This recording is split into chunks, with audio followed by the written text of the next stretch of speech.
Jadi kalau ada yang mendakwahkan, memamerkan surga dan mengancamkan neraka, katanya Siti Jenar, neraka dan surga itu ya sekarang di dunia ini. Ketika kamu senang, mendapat banyak nikmat, hidupmu tentram, nyaman, itulah surga. Kalau hidupmu kacau, uang tidak punya, hidup sengsara, kebutuhan gak tercukupi, pacar gak dapet-dapet, itulah neraka. Jadi gak usah ya, gak usah pusing-pusing, nunggu besok lah kalau masuk surga. Surgamu itu bisa ketemu sekarang, nerakamu juga bisa ketemu sekarang. Kuncinya apa? Batinmu. Nggak ada hubungannya sama fisik. Ada loh yang nggak punya apa-apa, apalagi mikir pacar buat makan aja dia, tapi batinnya tenang. Itulah surga. Tapi ada pacare wis ayu, duite oke, kebutuhan semua terpenuhi, IP juga 4,5 misalnya,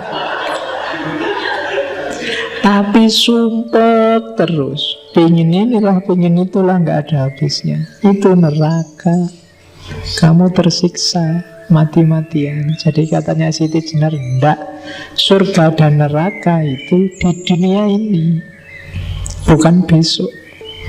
Jadi carilah surgamu, carilah nerakamu. Nggak usah amal baik, besok kita ketemu surga. Kalau amalmu memang benar-benar baik, ikhlas lillahi ta'ala, lahir batin, kamu akan ketemu surga sekarang, nggak nunggu besok.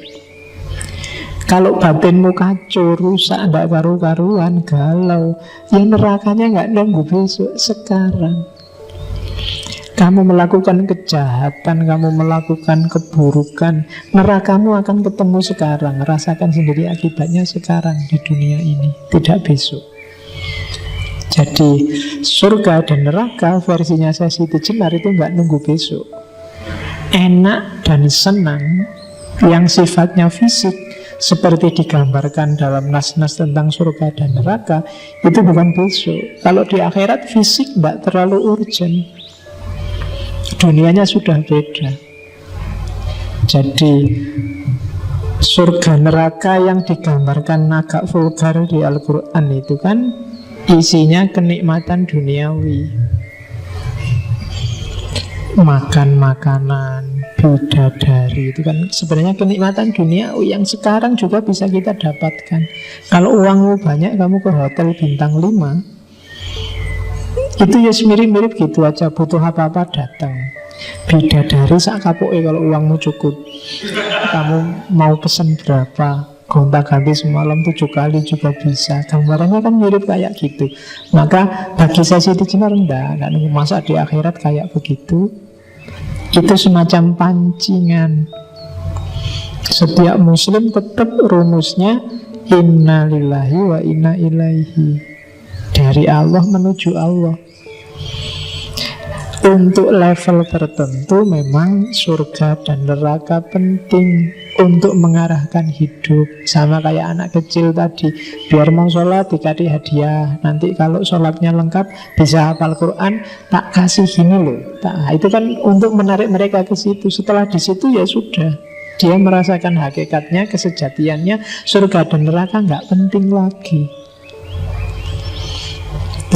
Kalau surga neraka dengan gambaran persis fisikal itu, sekarang kita juga bisa merasakan, nggak usah nunggu besok.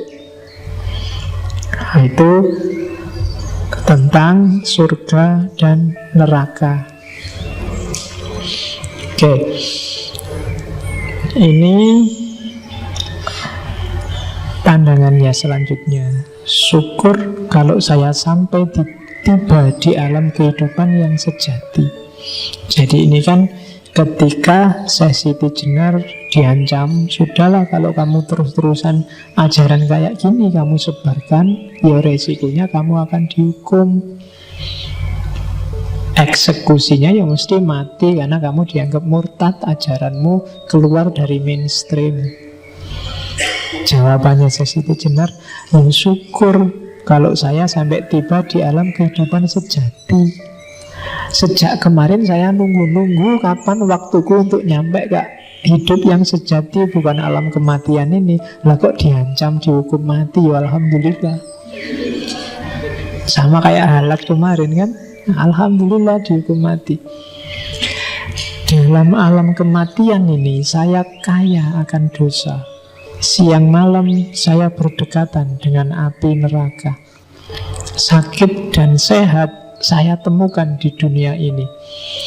Lain halnya apabila saya sudah lepas dari alam kematian ini. Saya akan hidup sempurna, langgeng, tiada ini itu lagi. Jadi diancam hukuman mati ya berani, tidak takut sama sekali. Apa sih hukuman mati itu? Justru itu yang sejak kemarin tak tunggu-tunggu. Mosok wali bunuh diri ora pantes.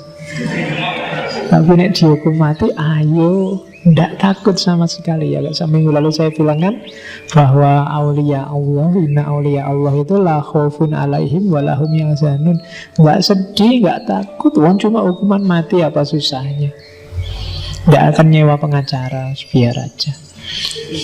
Ya kan, padahal kalau dia mau muridnya banyak, yang pejabat juga banyak.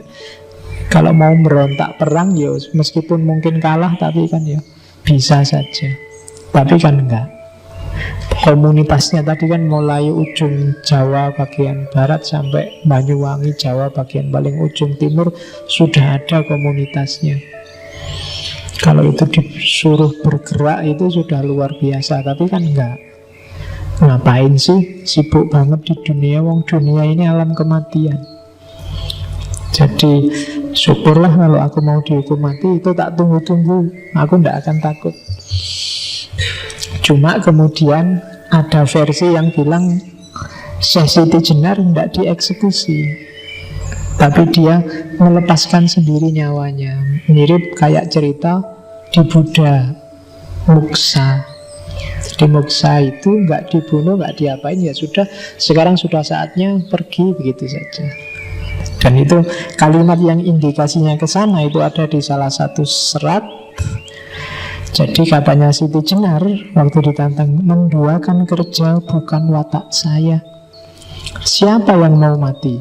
Dibalik loh ya, kalau Siti Jenar ngomong mati itu maksudnya siapa yang mau hidup. Siapa sih orang yang suka, yang mau hidup dalam alam kematian?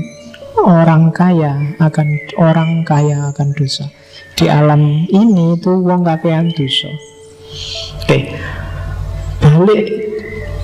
Baik, jika saya hidup yang tak kena ajal, akan langgeng hidup saya, tidak perlu ini itu. Jadi sebaliknya, jika aku hidup berarti mati, hidupku akan langgeng, gak perlu repot-repot. Akan tetapi bila saya disuruh memilih hidup atau mati, saya tidak sudi. Ya kalau dikon milih mati apa milih hidup? Kalau pengen hidup, ya kita nggak mengeksekusi. Kalau pengen mati kita eksekusi. Itu tersinggung saya Siti Jenar. Jadi bila saya disuruh milih, saya nggak akan sudi. Sekalipun saya hidup, biar saya sendiri yang menentukan. Jadi bukan suruhanmu. Hidup mati itu bisa milih sendiri aku. Tidak usah wali songo memulangkan saya ke alam kehidupan. Macam bukan wali utama saya ini. Ya, nggak usah capek-capek eksekusi lah, nggak usah cari alat apa, nggak usah. Mau hidup saja kok minta tolong pada sesamanya. Saya nggak akan minta-minta. Nah, marilah kamu saksikan, saya akan pulang sendiri ke alam kehidupan sejati.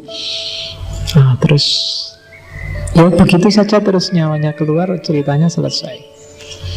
Jadi itu salah satu versi. Ada satu versi lain yang menceritakan bahwa ya benar beliau nanti dieksekusi, cuma kemudian darahnya membentuk kalimat Allah. Kemudian ada cerita lagi, mayatnya kemudian dibawa ke Demak, di tengah jalan disemayamkan di satu masjid. terus ditutupi.